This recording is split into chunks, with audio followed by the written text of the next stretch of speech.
Welcome back to Billy Mac Makes. Today I'm coming at you from beautiful Lake Muskoka, where I'm going to be installing some of these LED deck lights into my good buddy's boathouse. He has some steps that you can see here that go up to a deck and a sleeping area up there, and at night down by the lake it gets really dark. So by installing these into the stair treads, it's really going to light up the pathway, keep things a lot safer. Here's everything that you will need to install these deck lights. First, you can use your pencil and your layout tool to figure out exactly where you want these to go. Then, after you have marked the location of each hole, you will use your 1-inch Forstner bit and your drill to drill precise, clean holes. You have in this 16 lights, but you can use all of them or only some of them and it will still work, as these are all connected in parallel. If a light burns out, the other lights will continue to work. Or if you only need to use 14 and not all 16, you simply don't connect the additional lights. We have our low voltage transformer, and as an addition we have over here the dimmer, okay, and it's a remote control to turn the lights on and off, and of course to control the intensity. For the spacing on these, we can't go in the center because we have a stringer. We have 18 inches over to the center of this tread, so we're going to space them all in a row on this half of each tread, so we can find our 9 inches, which is halfway to this stringer, and this is set at 4.5. It's 9 inches wide, and just go right. I get a lot of questions in these videos about my Craig MultiMark, and this thing is a pretty amazing tool. If you have to do regular consistent layout lines like I wanted each one of these things set 4.5 inches up, you can just simply find the 4.5, lock this down, and then it gives you a great repeatable surface. And you can see it has a little bit of an inset there for giving you reveals around door jambs. Slide it in, make a mark, and it'll give you that really consistent reveal line, so you can know how close to put your casings. You can loosen this off and even turn this thing sideways. Use it to give you some repeated 90-degree, some square markings. Really impressed with this. Use it all the time. So links are in the description. You can check out anything that I use in this video. You can find a link to it down below.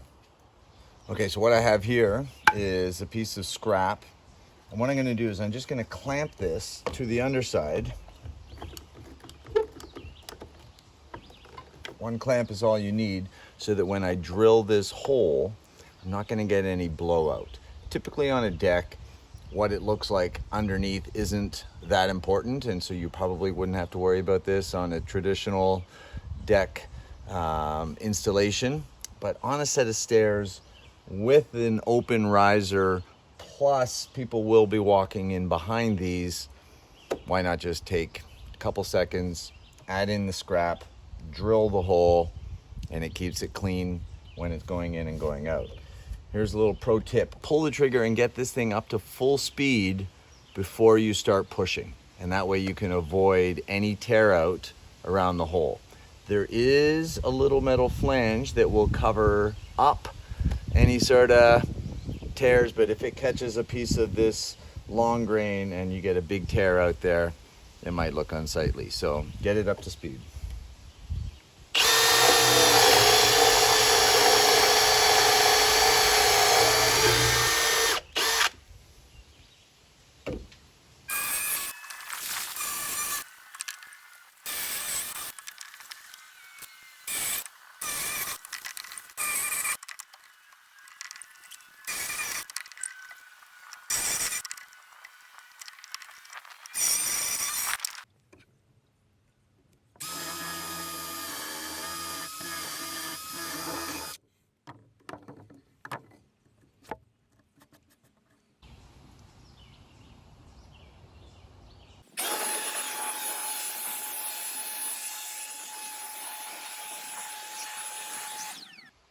So these are the lights, 16 of them in each pack.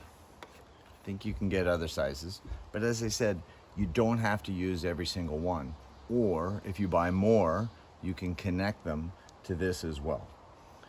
There's two ways to install this. If you're going to embed this in something hard like a patio into some stone, drilling into some stone, you can keep this plastic cover on the outside. But for our case, we can take that off and just slide these out through the bottom one at a time. 1, 2, and we won't need that anymore. And simply like a light in your ceiling, it's going to have these to give you that little bit of a pressure fit. And you're simply going to install your very first one, and then you're going to daisy chain them all together. Connect the next one, and so on and so on and so on, until you get to the end when you connect your power supply. You can see how much they have. 18 inches. So technically you could get about a 3-foot span in between lights, right? 18 here, and then the cord from the other one being 18.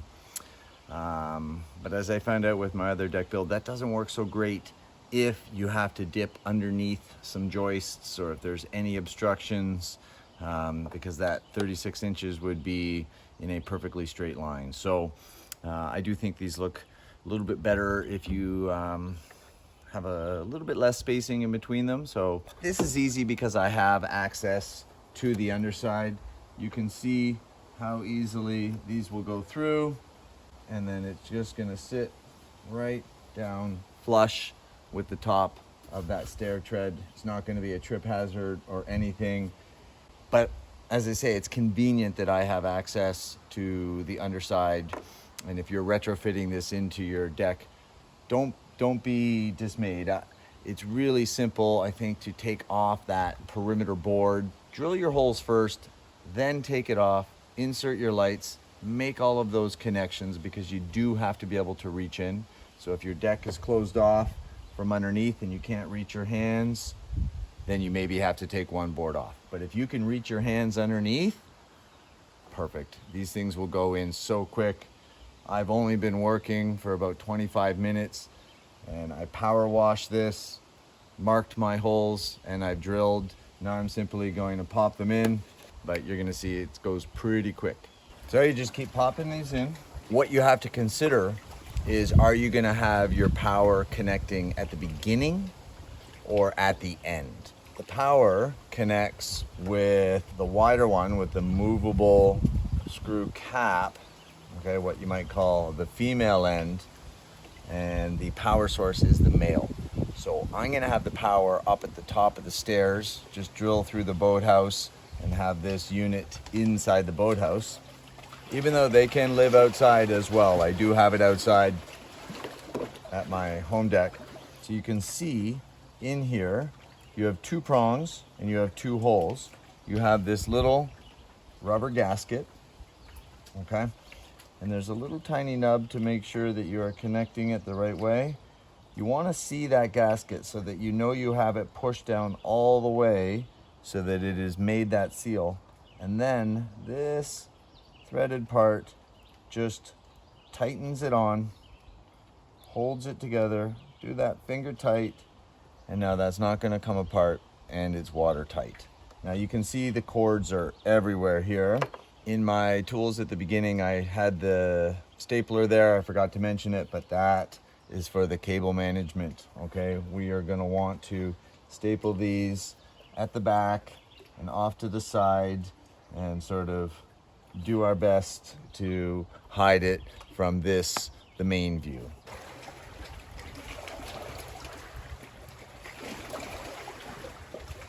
So here I'm lucky I can tackle the wire management from the underside. But if this were all closed in, you wouldn't have to worry about the wire management. So it kind of works both ways. I'm gonna use the staple gun. And on this staple gun, it has a little wire guide right here. If I flip this, it shows me where the staple is gonna shoot out so I don't accidentally fire a staple through the wire.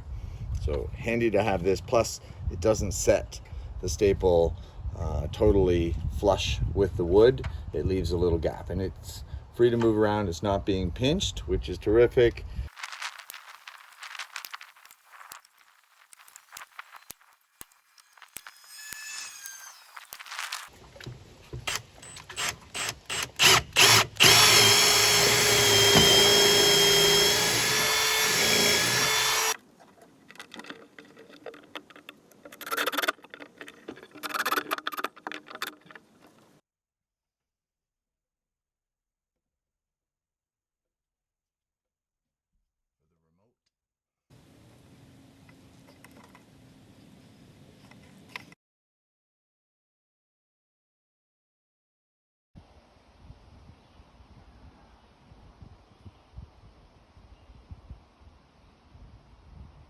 All right, so I'm done.